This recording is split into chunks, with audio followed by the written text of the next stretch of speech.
स्वागत है। सबसे पहले शुरुआत विपिन शर्मा जी आपसे कर रहा हूं। वोट प्रतिशत, हालांकि एग्जैक्ट अभी तक फिगर आई नहीं, चुनाव आयोग थोड़ी देर में इसको रिलीज कर देगा, लेकिन शाम 5 बजे तक के जो आंकड़े हैं वो बता रहे हैं कि 52.24% फेज 1 में वोट प्रतिशत रहा है। किस तरीके से देख रहे हैं सर? देखिए, इसमें सबसे मुख्य बात यह है कि अगर आप 2000 बिहार विधानसभा का चुनाव लें तो उस समय वोटर टर्नआउट की जो प्रतिशत थी वो 62% थी और उस समय लालू को जनता ने सत्ता पे बिठाया। और 2005 में, क्योंकि 2000 से लेकर 2005 तक लोग बड़े आक्रोशित थे, बहुत लालू के खिलाफ उनका एक गुस्सा बिल्कुल जग जाहिर था वो जी। और लेकिन उसके बावजूद जो वोटर टर्नआउट की जो प्रतिशत थी 2005 में, वो गिर के बहुत बड़ी भारी गिरावट आई, वो 46% हुई।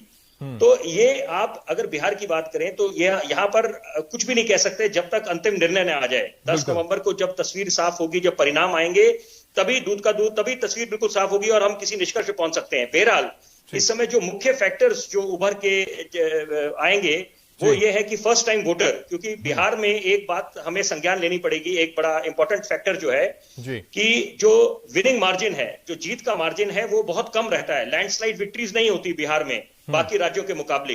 तो ये अगर कोई जो लॉयल वोटर है किसी एक राजनीतिक दल का, किसी पार्टी का, तो वो अगर इस लोकतंत्र के पर्व में उसने बढ़ चढ़ के हिस्सा नहीं लिया या वो घर ही बैठा मायूस रहा तो वो उसके खिलाफ जा सकता है एक जो प्रत्याशी है।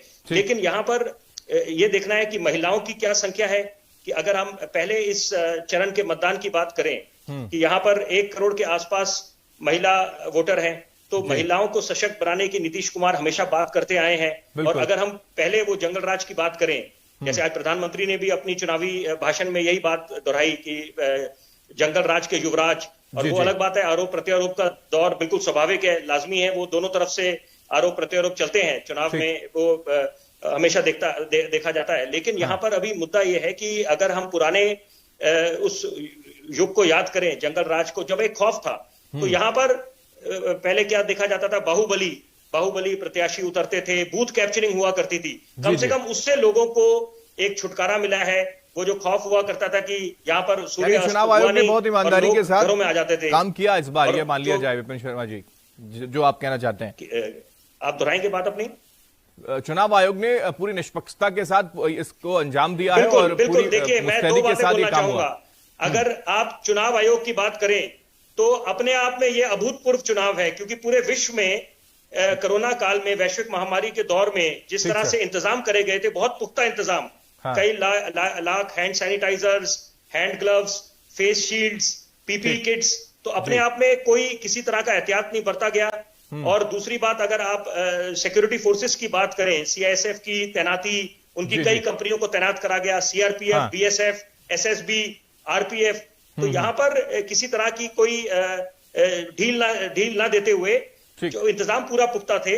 और उसके बावजूद भी अगर आप पिछले चुनाव की बात करें 2015 की, जब वोटर टर्नआउट की प्रतिशत 57% थी, तो अभी कहना थोड़ा जल्दबाजी होगा, क्योंकि अभी 3 चरण के चुनाव हैं। आज पहला चरण संपन्न हुआ है, यहाँ पर जब 3 तारीख को और 7 तारीख को दूसरे और तीसरे चरण के चुनाव होंगे, तब तस्वीर बिल्कुल साफ होगी कि किस तरह से वोटर ने, एक आम आदमी ने बिहार के किस तरह से लोकतंत्र के पर्व का अभी आगाज हुआ है और अभी 2 फेज बाकी है।